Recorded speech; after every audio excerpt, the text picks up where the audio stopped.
Le Seigneur soit loué. Amen.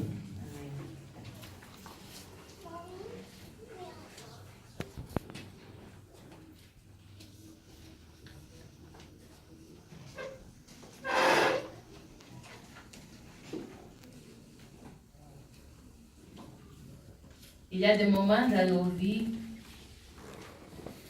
que nous sommes devant des situations que la vie nous présente et qu'il y a des fois que nous nous sentons comme si on n'a plus d'espoir, on n'a plus d'allégresse.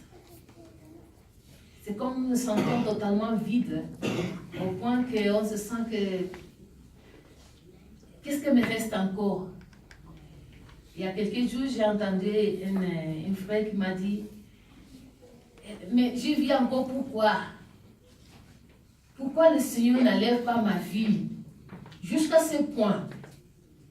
Jusqu'à ce point. Ça veut dire qu'il y a des situations qui sont tellement douloureuses, qui sont tellement touchantes, il n'y a que Dieu. Il n'y a que la grâce pour nous soutenir et pour nous maintenir devant cette situation. Et ça, le texte que nous avons lu d'une femme veuve. Elle était veuve et elle avait un enfant. Et cet enfant aussi, Dieu l'a pris. Il a perdu aussi cet enfant.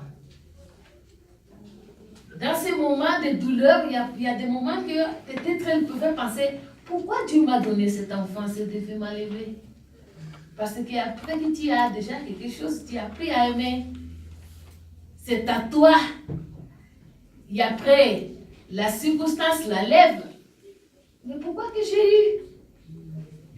Pourquoi que Dieu m'a donné l'opportunité de goûter le saveur d'avoir un enfant, de goûter le savoir d'avoir un foyer, de goûter le savoir d'avoir un bon travail, d'avoir un bon salaire, et maintenant, j'ai tout perdu.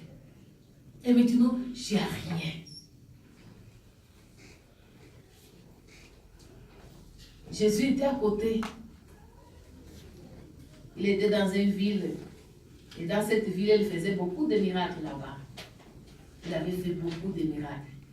Le texte, le chapitre 7, si on commence à lire de 1 jusqu'à 10 avant de commencer le texte que nous avons lu, il nous raconte que les gens amenaient Jésus, amenaient des maladies, de toutes les espèces de maladies devant le pied de Jésus, pour que Jésus pouvait guérir.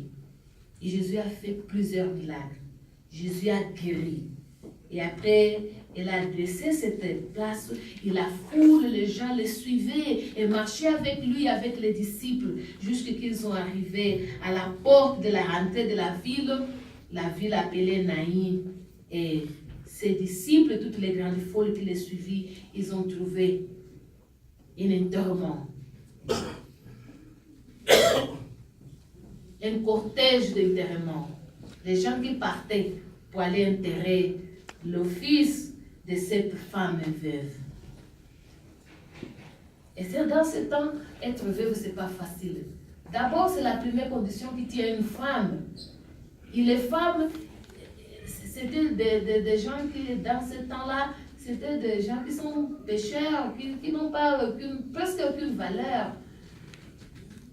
Les femmes sont impures. Et elles n'avaient pas les mêmes droits dans la société. Et encore veuve. Quand tu es veuve, tu es encore impure deuxième fois. Ça, c'est le deuxième degré. Ça veut dire que tu es impure parce que tu es une femme. Dieu t'a fait comme ça. Et la deuxième fois, tu es impure parce que tu avais se marier et tu pensais que tu es déjà bien. La société va te regarder de formes différentes parce que tu es marié, mais après tu es encore veuve. Le deuxième péché dans ta vie. Ça veut dire que tu es vraiment exclu dans la société. Même dans le temple, dans ce temps-là, même dans le temple, il y avait des places spécifiques pour les femmes et pour les femmes veuves. C'est là-bas loin, derrière le feu là. y avait des places bien décifrées. Et pour devenir encore plus pire, elle a perdu le seul enfant qu'elle avait. C'est un enfant, c'était un garçon. Il pouvait aussi l'enlever.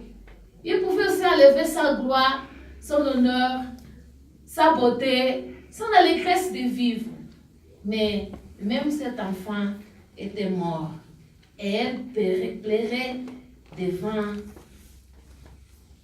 le cercueil. Salomon, j'ai cherché. Elle pleurait devant le cercueil de son enfant. Et tous les gens savent, quand on perd quelqu'un de ma chair, quelle est la douleur. Et elle pleurait, l'accompagnait, elle pleurait.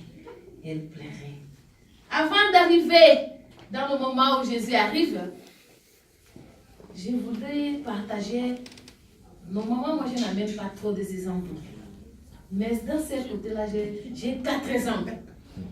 Des souffrances et des douleurs. Peut-être l'exemple de texte n'est pas suffi pour bien nous toucher. Mais c'est suffit parce qu'il y a beaucoup d'entre nous qu'on ne connaît pas la douleur de perdre un enfant. Mais on connaît la douleur de perdre un papa, de perdre la maman. La maman, c'est quelqu'un, ou le papa, c'est quelqu'un qui fait partie de nous. Nous avons sorti de lui. Et nous sommes même partis de lui-même. Et l'enfant, c'est quelqu'un qui fait partie de nous parce qu'elle a porté quelque part de nous. C'est une extension de nous, quoi. Elle s'est sortie à nous, c'est une extension. Et lorsqu'on le perd, on perd aussi une part de nous. On perd quelque chose de très important, de très utile, de très cher. Et depuis le 31 décembre, j'ai en train d'écouter les gens qui ont perdu.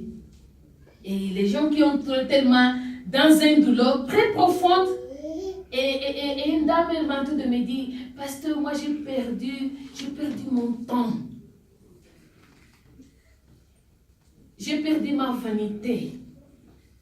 J'ai perdu mon honneur. Mon ego est brisé. Et j'ai même honte de marcher à la route. Parce que je pense que lorsque je sors, je pense que tout le monde sait mon problème. Et les gens sont en train de se manquer de moi. J'ai perdu. Je me sens totalement humiliée. Et je me sens totalement détruite. Et je pense que cette vie devait se sentir comme ça. L'honte d'avait perdu le mari. Parce qu'il y a des sociétés qui elles écoutent encore la responsabilité. Il y a des fois qu'on est tellement mauvais qu'on n'arrive même pas à sentir la douleur d'autres. On arrive encore à aggraver, à les calmer, à les juger. Mais elle était où? Son mari même, elle était où quand son mari est mort? Comment son mari est resté malade jusqu'à ce point-là? Elle faisait quoi?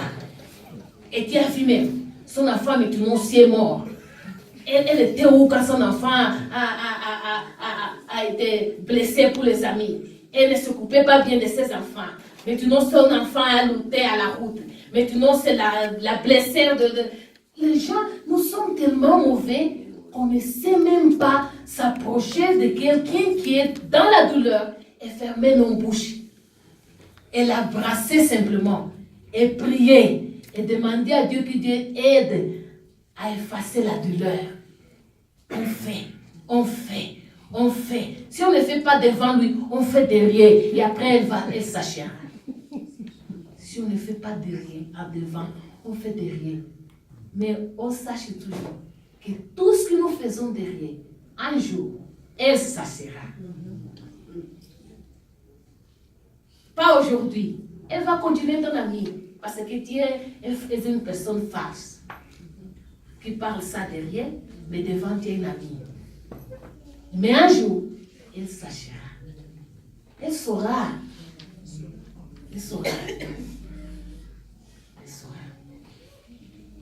Et je sens, quand j'étais en train de préparer, quand j'ai écouté cette femme en disant comme ça,